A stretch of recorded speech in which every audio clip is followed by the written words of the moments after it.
Hello and welcome to another Spectrum Geeks video. My name is Dale and in this video we're checking out this. It's the Ring Floodlight Cam Wired Plus. Not to be confused with the Wired Pro, that's a different thing, costs £40 more, and I will touch on what the differences are between the Wired Plus and the Wired Pro. Okay, so thanks for joining into this video. We're sat outside, it's actually sunny for a little bit and finally getting around to one of the other jobs, which is installing this Floodlight Cam Wired Plus above my workshop. I've had this for a while now. I've got a couple of these already but never done a video on it. As I mentioned in the intro, there is a Wired Pro version which is £40 more than this. Now the reason I decided not to get it is because I decided I don't need the extra features for the £40, but in case you are interested, the Wired Pro has all of the features that we're going to cover on the Plus, except it has radar powered motion detection. Not quite sure why I would need that. Also has a bird's eye view feature as well, which might be more beneficial if you kind of got it up out the front somewhere and you want to keep a bird's eye view on things. And it also has enhanced two-way communication, which basically does some echo deletion. So if you are using the speaker and mic on these devices a lot and you've experienced issues, then that might be something to consider for the £40 more.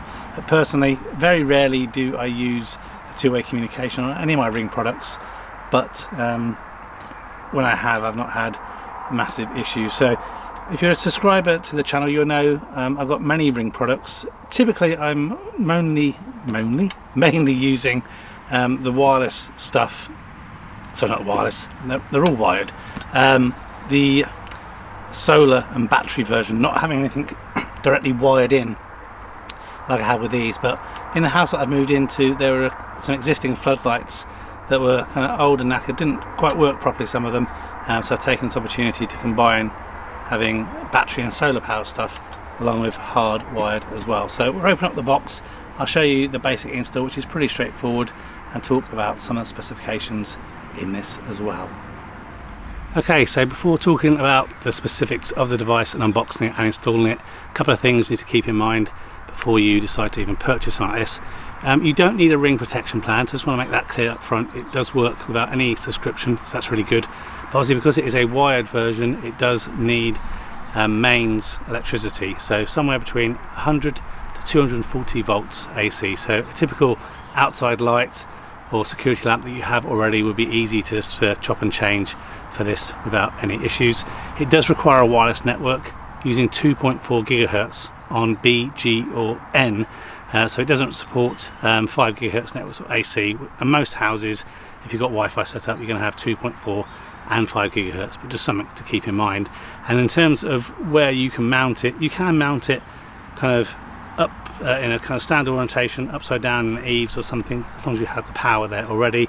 The mounting bracket requires a space of 12 centimeters. It's somewhat bulbous, and then the camera and the lights stick out onto the end, so you're going to need a total area there of around 24.6 centimeters in terms of height, around 29.9 centimeters in terms of its width, and then a total depth of about 17.9 centimeters. So let's show you what's inside. Let's get it installed and then show you the setup on the app.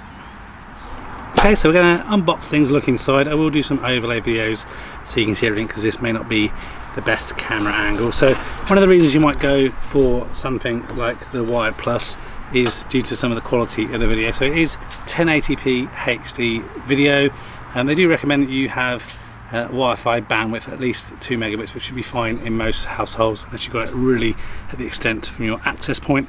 Has colour night vision, and also if you are a Ring Protect Plus subscriber, you also get advanced pre-roll. That's basically when you get some extra seconds of footage before someone actually comes up to the camera when you would have normally had the required footage. It has 270 degrees of motion detection and a field of view of 140 degrees horizontal and 80 degrees vertical. Okay, so if we look inside, just spin the box round.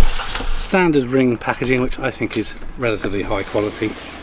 I like the Apple of the camera world, in my opinion. Obviously owned by Amazon, but never had any issues with their products, and when I have, the warranty has always been really good. So it comes in this cardboard packaging, just like this. We see inside you have the camera and some of the fixing pieces that we need. Okay, so in terms of the installation equipment, you do get a little bit of a manual, which is always quite nice with the Ring products. You always get the little screwdriver with the security bit on the other side. So we have the Phillips end on the one end. Actually, no security bit on this one, just a flathead. Obviously, no security screw on these ones. We have quick start guides, some warranty information, and other things in there. But again, it's always relatively straightforward with Ring. And plus, when you install things via the app, you do have the installation instructions on there as well, so that's not a problem. And then finally, in here, you have your Ring sticker, so people know you have a Ring security set up. Don't tend to use those myself. And then you have 3 raw plugs, 3 screws, and some kind of grommets to maintain some of the IP rating. This isn't a waterproof product, it is water resistant, so fine for outside, but obviously not a product that you could submerge in water, because it's not an underwater security camera. And then finally, in the box, when we get it out, this is the camera itself and the mountings. So we need to turn things around a little bit in a moment, but I'll show you what it looks like inside, how to mount it, and then as we wire things up, you'll see a little protective cover on the top now. But we'll move things around, so I can show you over the top of my garage workshop where we're going to install it. You'll see I've already got the old floodlight camera just positioned up out the way. As with all things, if you're not sure with doing electrics, get someone who is qualified or competent to do it, and make sure you turn off and isolate the lighting circuit for where you're installing this, so you don't get electric shock. Okay, so as mentioned, I've turned off the power to the little light that I have on the top, which I'm going to get out of the way in a moment. Make sure you have a suitable ladder or working platform for you to operate from, so you don't fall off. And again, please, if you're not confident doing it, get someone else who is. But yeah, jump up, start to get things mounted, and I'll take you through the steps for install, and then on the app show you how it works basically. I will just touch on a few more of the features with the Ring Floodlight Cam Wired Plus. So as I mentioned with the more expensive version, the Pro, this does also have two-way audio communication, and again, in my experience, it works really well. The mic has good pickup, I don't really get much echoing, and the speakers are pretty good as well, so whoever's on the other side is going to hear you. It also has the siren, so that's 105 decibels measured at around a 10 centimeter distance. If you have seen some of my other videos, if you have the Ring alarm system, you can pair up the siren with the alarm, so as well as, you know, obviously the alarm going off, it will also trigger the sirens on these cameras. Other than that, you will just have to activate them manually.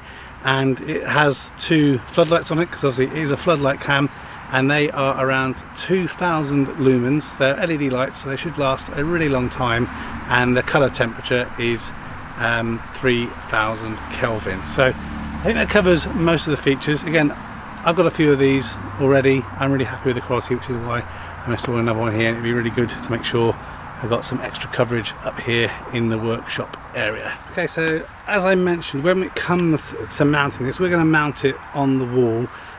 In the box it comes with raw plugs for concrete. I'm mounting into wood, so I can just use the screws directly. And when you're mounting it on the wall, basically you need to do a couple of things.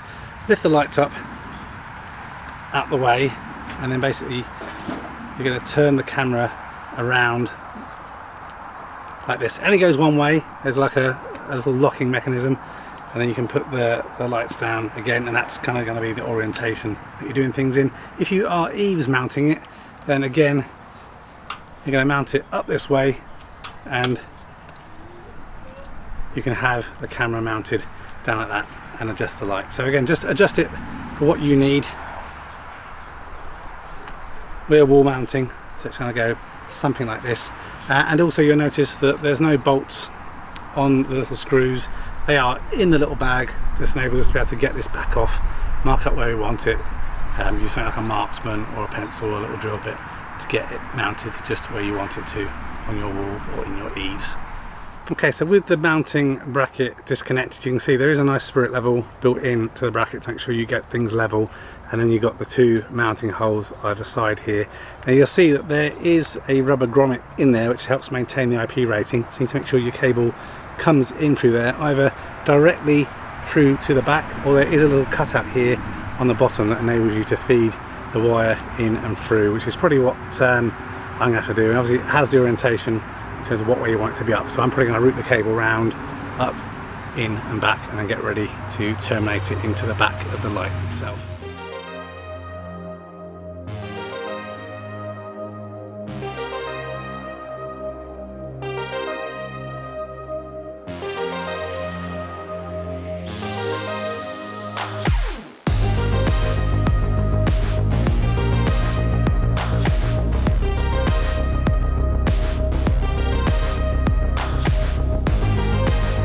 Okay, so once you've got the back box mounted, you then got these little kind of rubber grommet things to cover the screw holes.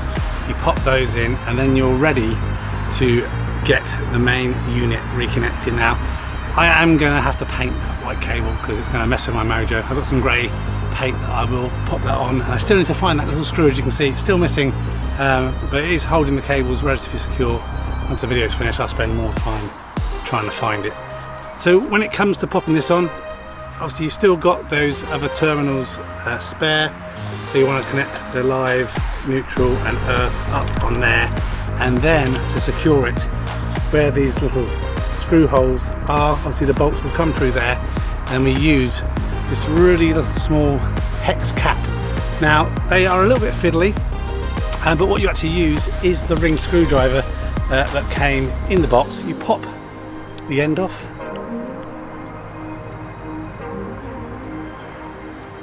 and it's that end that we're going to use to pop on the end of here to do those things up tight. So let's get that on, and then we can go through the setup process. Obviously I have to put the power back on as well.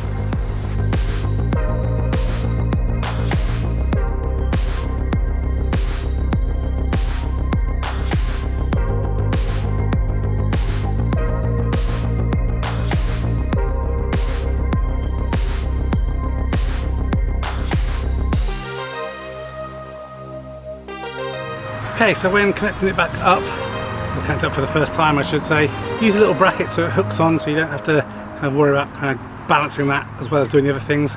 We haven't evolved to be octopuses, unfortunately, so get everything wired in, connect it up, then use the bolts to secure things back on top, and now we're pop inside to finish setting things up on the app, and then we're pretty much done. Okay, so we're back inside, and in true English weather form, it's been about 30 minutes since I finished, and now it's raining. I don't know. But anyway, so once you have the camera all mounted like we have, on the very back of it, if you just get your camera in there, you can scan the QR code, or you can just press the setup button and it'll take you through that on the app. Basically, you choose what camera you have, you go through and you connect it to your wireless network, give it its own name, and then you go through and set up the various motion settings that you want.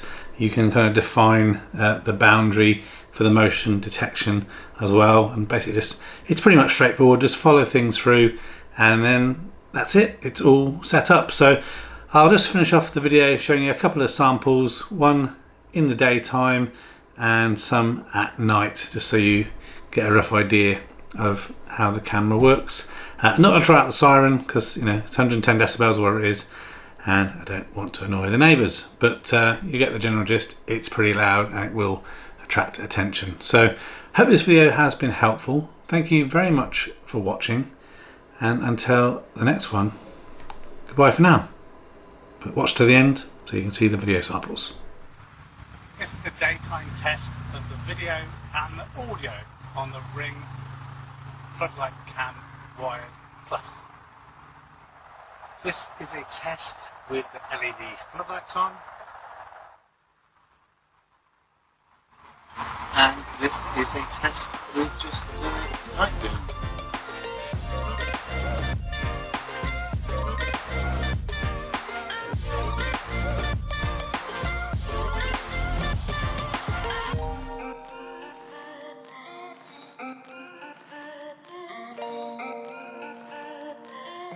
Bye.